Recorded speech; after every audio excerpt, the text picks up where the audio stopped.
One of the most fun things in Super Mario Odyssey is the new capture ability. Almost every enemy Mario encounters can be mind controlled, and this allows for crazy gameplay twists and a lot of variety. Sadly, there is no capture ability in Super Mario Maker, but luckily there are some ways to recreate captures nonetheless. In this video we are going to take a look on a stage that features 3 different transformations for Mario, which not only make our plumber look different, but also change his gameplay options.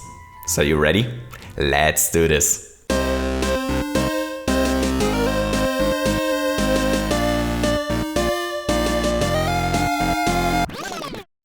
So our plumber finds himself in this little room. This little device in front of him is his capture device. If he enters it, he's transformed into a Goomba by the magical power of the mushroom. Usually this would have no effect on Mario's controls, since these changes are usually only cosmetic. But in this level, things are different, because in this stage Goombas can't jump.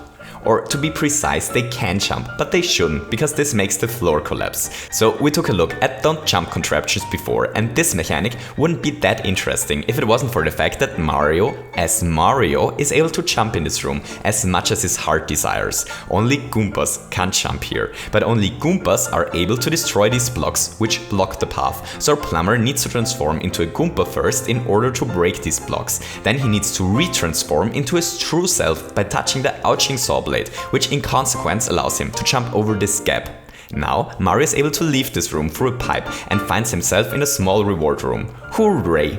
Afterwards, it's time for the next transformation room. In this room, he's able to transform into a question block. As everyone knows, question blocks are able to walk, to jump and to run, as long as they only run, walk or jump to the right, because question blocks can't turn around, since this makes the floor disappear once again. Luckily, Mario as Mario is able to turn around in this room, and so he once again needs to work something out in order to proceed. Here, our still a plumber question block needs to run to the right and to break these brick blocks.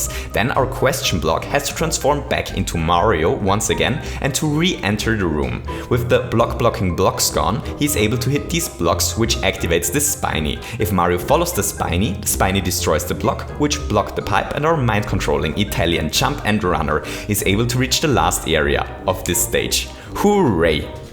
Okay, so this room is a little bit complicated. So Mario is able to transform into Bowser Jr. here, and as everyone knows, Bowser Jr. is able to use clown cars, while Mario isn't here. But only Mario is able to explore the lower parts of the stage, but Bowser Jr. isn't. So the room is basically split into 3 areas. The top can only be reached by Bowser Jr., the middle is safe for Mario as Mario and safe for Mario as Bowser Jr., while the bottom area can only be accessed as Mario. That's a little bit complicated as a setup, and I have honestly no idea how to communicate this a little bit crazy concept to a player, especially now that comments are gone, but nonetheless it is doable. We'll talk how all of this works in a moment, but first let's find out how to leave this room. So Mario has to enter this area as Mario first and to get the key at the bottom here. Afterwards, Bowser Jr. is able to reach the locked door. Incredible what Mario and Bowser Jr. can achieve together if they work together. Anyway, this leads our as a Koopa in a clown car disguised plumber finally to his beloved flagpole and ends the stage.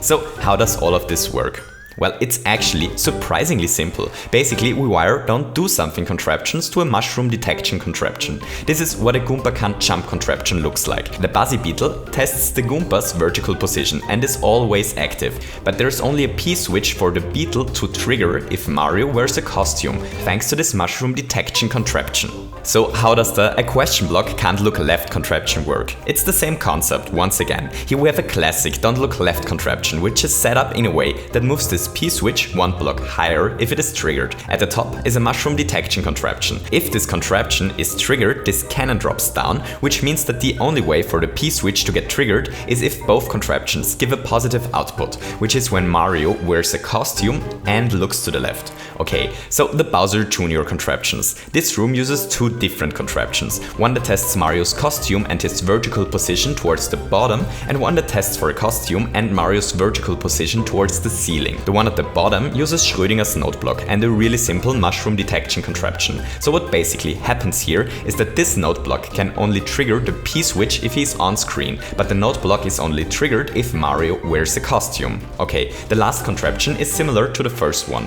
but instead of activating while Mario wears a costume, this one only activates if Mario wears none. Here the mushroom detection contraption blocks the don't jump contraption if it is triggered. And that's basically it. So yeah, that was the best I was able to do in order to recreate Super Mario Odyssey's capture mechanic in Super Mario Maker. I hope you enjoyed this little video. If you enjoyed it, don't forget to leave me a thumbs up, and maybe you feel especially mushroom detection contraption today and want to hit the subscribe button as well. I hope that you have a wonderful day and to see you soon. Goodbye!